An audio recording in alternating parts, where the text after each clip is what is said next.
Good morning, everyone. Today, I'll be presenting on the effects of microplastic exposure on brain health. Before we get started, let me introduce myself. My name is Simran Soni, and my mentor is Jack Leff. I'm a junior at Homestead High School in Cupertino, California. I'm passionate about environmental science and biology, and some of my hobbies include playing squash and making jewelry. When I first started this project, I was fascinated by a simple yet alarming question. We know that plastic pollution is everywhere in our environment, but could these tiny plastic particles actually be getting into our brains? And if so, what might they be doing there? This question led me down a research path that reveals a concerning connection between microplastic pollution and some of our most feared neurological diseases. So today, we'll cover what microplastics are, evidence of microplastic exposure, the effects they have on brain health, and the steps that need to be taken in the future. Let me start with the basics. Microplastics are tiny plastic particles less than 5 millimeters in size. Think smaller than a grain of rice. They originate from multiple sources: the breakdown of larger plastic items in our oceans and landfills, synthetic clothing fibers released during washing, microbeads from personal care products, and fragments from plastic packaging and bottles. They're literally everywhere in our air, water, food, and even in remote locations like mountaintops and polar ice. Recent studies have detected microplastics in seafood, table salt, bottled water, and even in fruits and vegetables that absorb them through their root systems. Now, here's where it gets concerning. Recent breakthrough research has provided the first direct evidence that these microplastics are actually making it into human brain tissue.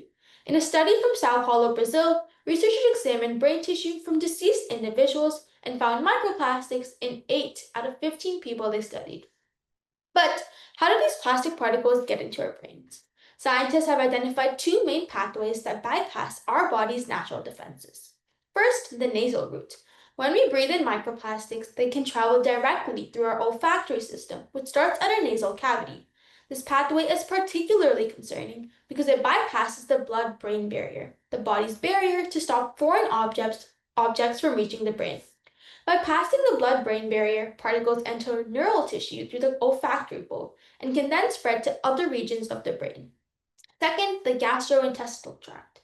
After we ingest microplastics through food or drink, they pass through our digestive tract and accumulate in our stomach. The particles then make their way up to the nervous system via the gastrointestinal tract. Some particles can then enter our bloodstream and once again, despite the blood-brain barrier, cross into brain tissue and accumulate over time. The size of these particles matters tremendously. Nanoplastics, which are even smaller than microplastics, show a greater ability to penetrate deeper into brain tissue and therefore cause more damage.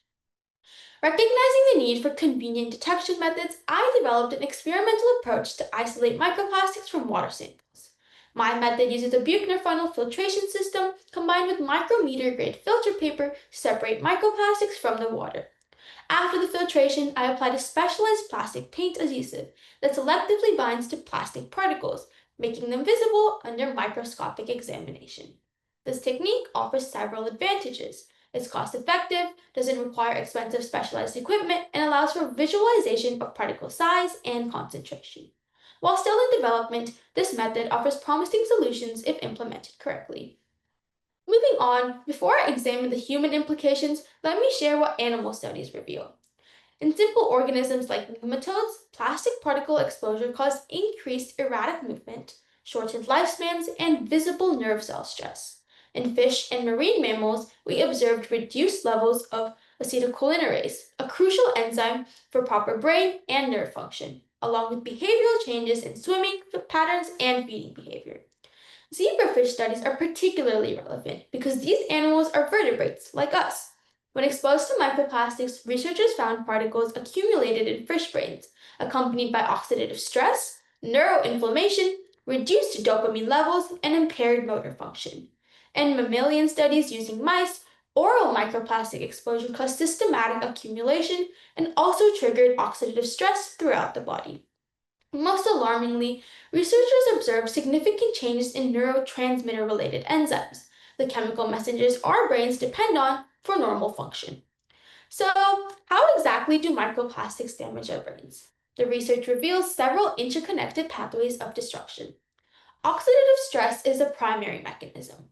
Microplastics trigger massive production of reactive oxygen species, essentially cellular rust, that damages brain cells, disrupts DNA repair mechanisms, and causes critical proteins to misfold and aggregate. Neuroinflammation follows closely behind. Our brain's immune cells, called microglia, become chronically overactive in response to microplastic invasion. Instead of protecting brain tissue, they began attacking healthy neurons, creating a cycle of damage.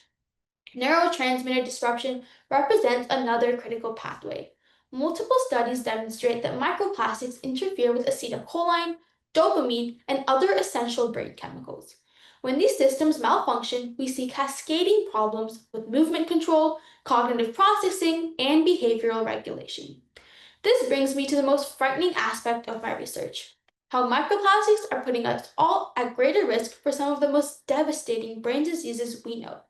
Think about Parkinson's disease, the condition that causes trembling hands and difficulty walking. What we're finding is that microplastic exposure speeds up the formation of alpha synuclein aggregates, toxic protein clumps that are the hallmark of Parkinson's disease. Studies show these plastic particles cause mitochondrial dysfunction in our dopamine neurons, which are exactly the brain cells that die in Parkinson's patients. Essentially, microplastics are acting like tiny troublemakers, encouraging the exact kind of cellular damage that leads to this disease. The more exposure you have, the higher your risk becomes. With Alzheimer's disease, the story is equally as alarming.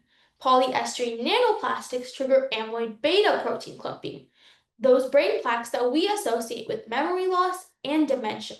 They damage cellular membranes and increase harmful calcium influx into the brain cells, creating an environment where Alzheimer's disease can progress more easily. What's particularly scary is that different sized particles show varying effects, with smaller particles penetrating deeper and causing more inflammation. And those are the exact particles that are hardest to avoid.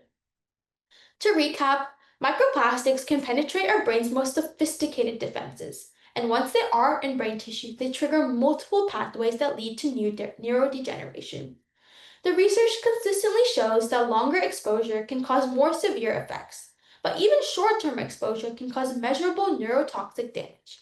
Particle size, exposure route, and duration all influence the outcome, but none of them can offer complete protection from the problem.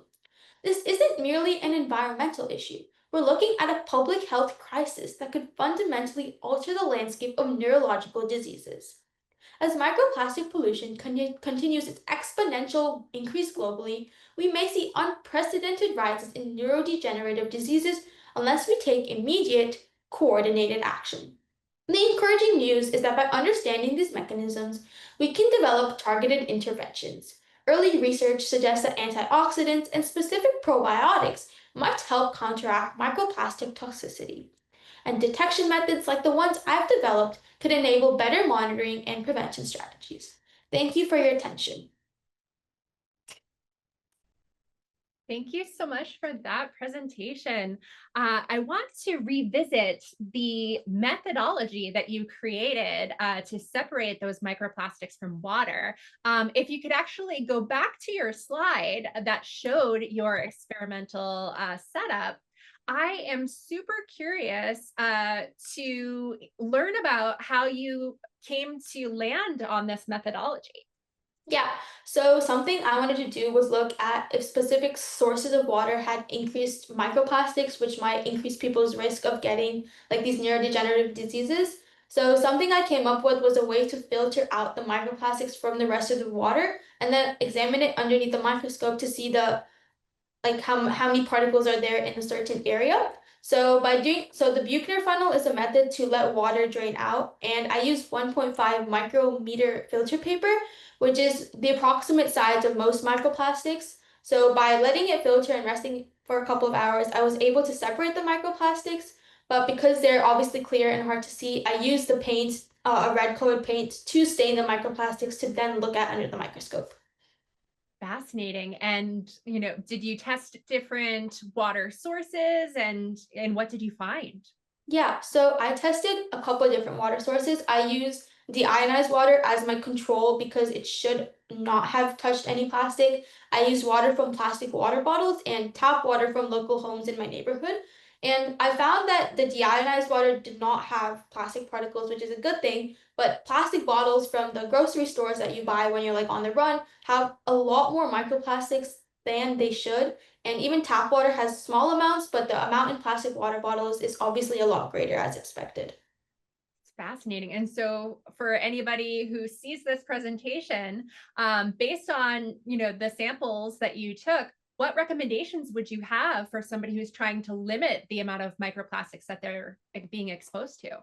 Yeah, so obviously microplastics from water is one of the biggest things. So obviously stop drinking out of plastic water bottles, instead use metal ones.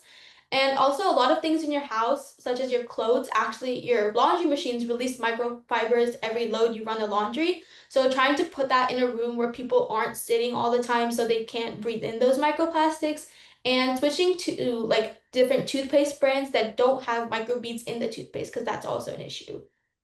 Wow. Thank you so much for sharing this. I'm certainly going to keep this in mind because, to your point, there are a lot of effects that we know and many that we don't. So, this is super important. Thank you.